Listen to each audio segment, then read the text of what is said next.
নমস্কার, আমি অ্যাস্ট্রোলজার অঞ্জু গাঙ্গুলি। আগামীকাল গুরু পূর্ণিমা।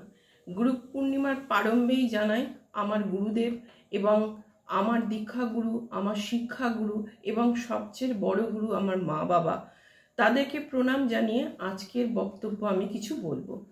গুরু পূর্ণিমার দিন লাগছে হচ্ছে বুধবার রাত্রি 1:21 এবং ছাড়ছে বৃহস্পতিবার 2:04 পর্যন্ত। এই সময়টাতে আপনারা কে কি করবেন সেই নিয়েই আজকে আমি বলবো।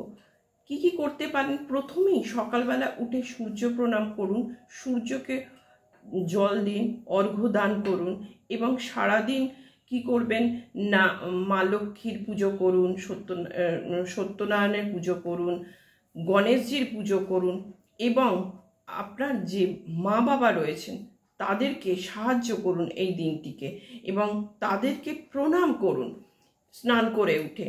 এবং আপনার যে দীক্ষাগুরু বা শিক্ষাগুরু রয়েছেন, বিশেষ করে দীক্ষাগুরুকে ফুলের মালা অর্পণ করুন, মিষ্টি দিন, দরকার পড়লে সেদিনকে হলুদ মিষ্টি দিয়ে কিন্তু আপনি লক্ষ্মীর পুজো করতে পারেন। লক্ষ্মী কিন্তু খুব সন্তুষ্ট হন।